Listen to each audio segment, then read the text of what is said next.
There were movies, and the movies were the movie business. And that RKO was owned by RKO. Warner Brothers used to be owned by the two guys, the Warner Brothers, and Sam Goldwyn owned Sam Goldwyn Studios. And then Star Wars came along.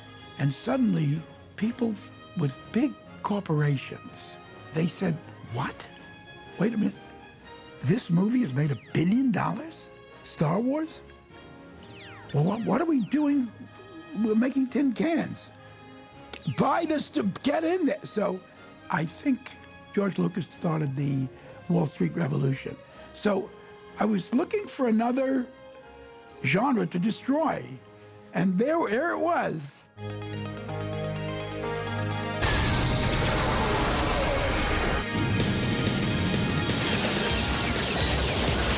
I said, there's money to be made in knocking off George Lucas and all these Star Wars. There's money to be made here. I never did it as an artist, as loving sci-fi.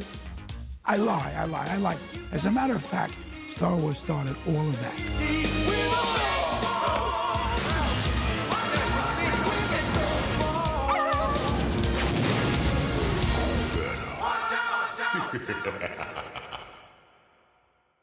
On Blazing Saddles, I had destroyed the Western forever with the farting scene at the fire, around the fire. We did Young Frankenstein, backlit, black and white, just the way James Whale shot it. You know, I made fun of the silent movies. And I had done High Anxiety, which was having fun with Alfred Hitchcock. And I knew whether I made a good picture or a bad picture, a lot of kids are going to go in and see it. Spaceballs was written by Mel Brooks, Tom Meehan, and Ronnie Graham. And we had a party. It was joyful.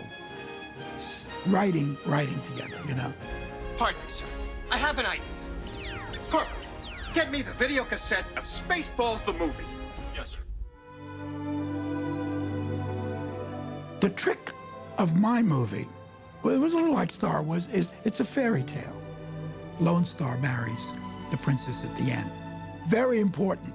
You can't leave out the human aspect of it, the love story of, you know, and there's a great love story. I can't breathe in this thing.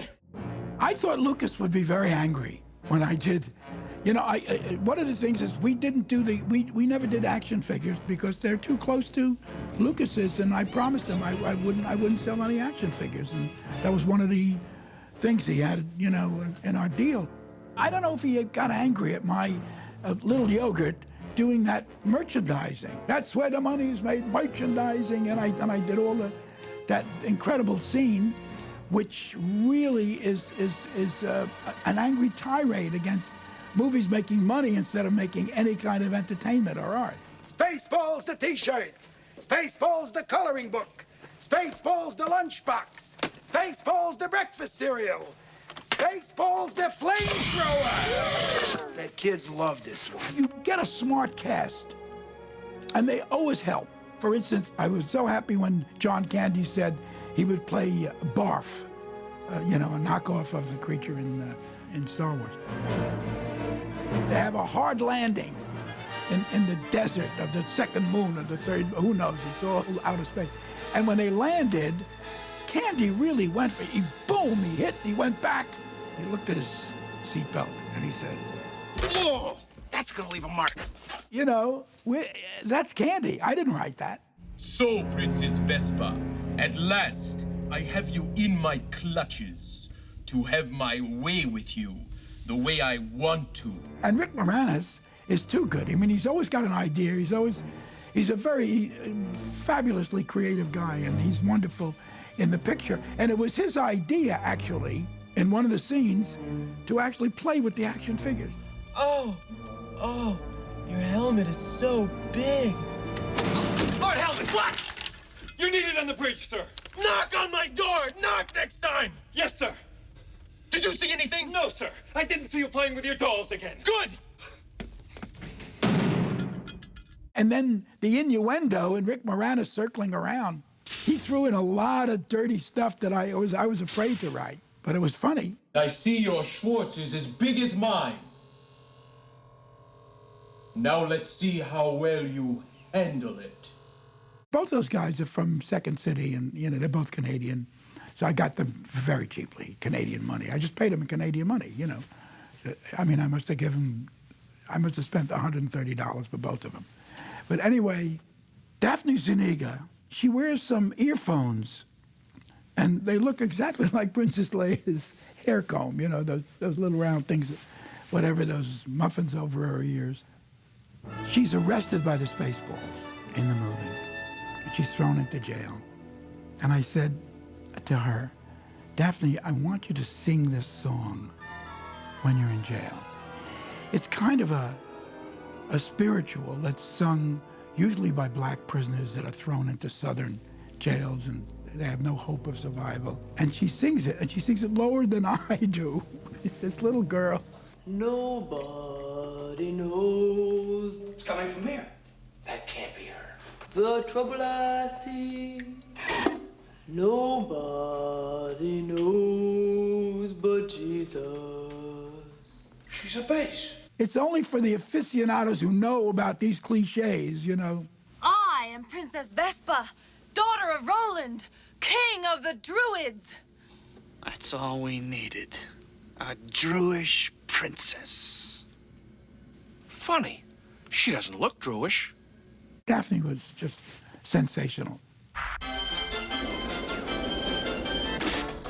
You just hope and pray that the audience, which is a young audience, I mean, there must be a 50-year difference between me and my audience, that they are aware of some of the cliches that I've lived through so that they can get the joke, because that was Who's On First when they talked about when is now.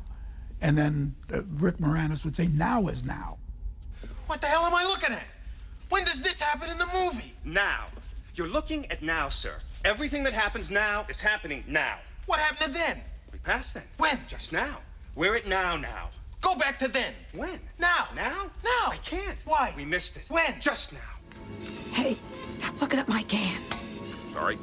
Joan Rivers was there as Dot Matrix, and Lorraine Yarnell was in that gold suit. But Joan was so funny, virgin alarm, virgin alarm. What the hell is that noise? That was my virgin alarm. It's programmed to go off before you do.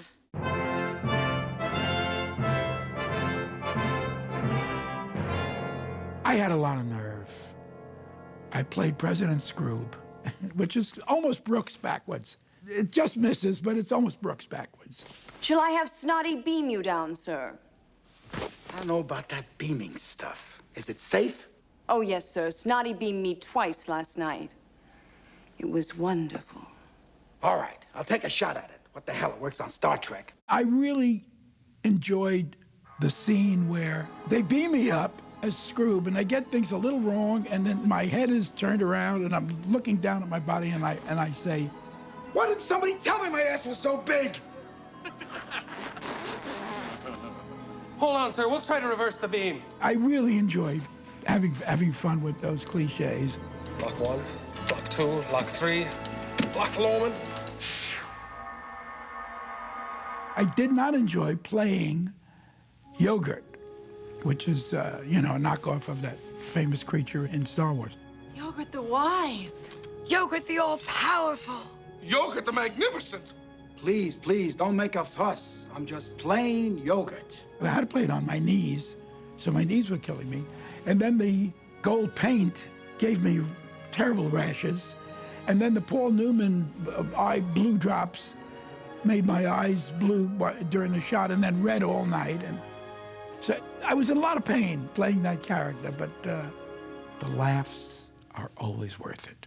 The laughs are always worth any kind of pain, because we're not going to be around, but the laughs are still going to be there. I am the keeper of a greater magic, a power known throughout the universe as the Force? No, the Schwartz. Schwartz. Yes, the Schwartz. That's bullshit. Because the power, there was no power in the original Star Wars. I mean, Alec Guinness is a good actor. But You know, just have faith in what? May the Schwartz be with you. Adorable. There was a guy in Star Wars who was named Jabba, right? And I said, as soon as I heard the Hut, I said, well, Pizza Hut, you know?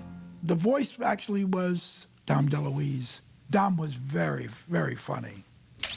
It's not what I want.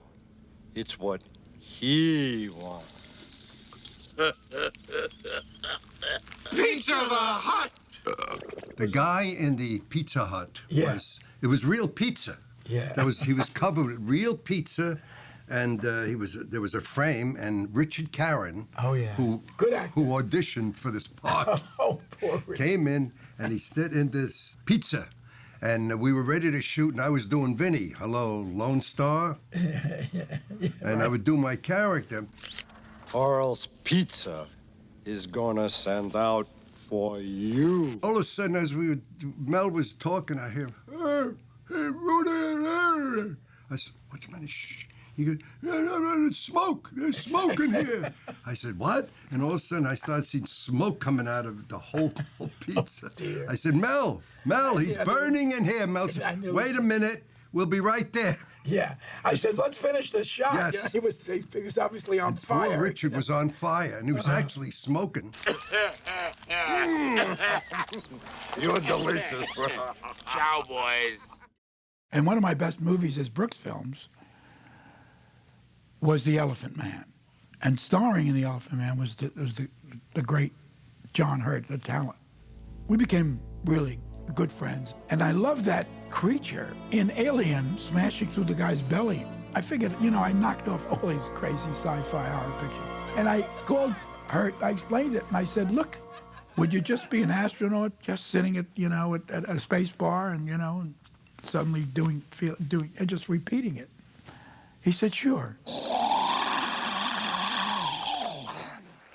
Oh, no. Not again. But I thought I could switch it by making the creature entertaining. Hello, my baby. Hello, my honey. Hello, my ragtime gal. He came out and he did a nice little song and dance with a hat. Hello, no baby, telephone and tell me I'm your own. Check, please. How many assholes we got on this ship anyhow? Yo! I knew it. I'm surrounded by assholes. It's Hollywood, you know. There's no dearth of assholes. You're going to get a lot of assholes. So we peopled our ship with a lot of assholes. Major asshole and, you know, the crew, and, you know, a lot of relatives were named assholes. Keep firing, assholes! It was a big spaceship. I mean, there must have been 30 or 40 crew in every shot. And the biggest problem was, I said, don't break up. I can see you laughing behind that helmet. Don't laugh. Of course we do, sir! You know, sometimes when Rick Moranis would say ludicrous speed, you know, he went flying across. They've gone to plaid. I mean, it was just filled with laughing, and you could see all the men on the crew just falling down laughing. I had to do it 15 times before I said, hold on to something. I'd say, if you feel like laughing, shove the white handkerchief in your mouth.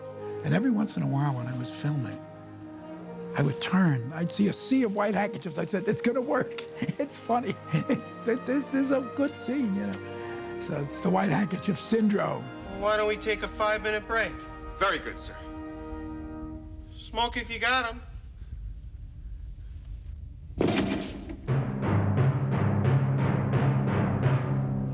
I am very proud of Spaceballs. I am proud of being one of the writers and leading the charge and directing it because it's a good film. All the special effects are just as good as anything that Star Trek or Star Wars could do. He did it. What? The fight has to be real. If it's cardboard to begin with, they don't buy it. I was very smart. ILM is a great company that does post-production, green screen effects, and wonderful motion picture effects. And for Spaceballs, I called Lucas. I said, can I use your company to do all my post-production? He said, oh, sure. And they're in business for it. So that was another brilliant idea of Brooks, not to make trouble and get sued by Star Wars for making this obvious, you know, satire. And the performances are real and genuinely rich and funny. So, Princess, you thought you could outwit the imperious force of... You idiots! These are not them!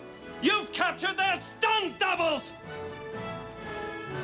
In the galaxy of my most incredibly beautiful and fantastic movies, all three, Spaceballs is easily the #1 moneymaker. I'm going to confess something private, which I shouldn't. I miss the big screen. I miss the communal experience of the audience, 800 people laughing at once, screaming, falling out of their chairs. Spaceballs? Oh, shit. There goes the planet. You know what's great about making a good movie? You can watch it 20 years later, and it's still good. It's still entertaining, and it's still funny.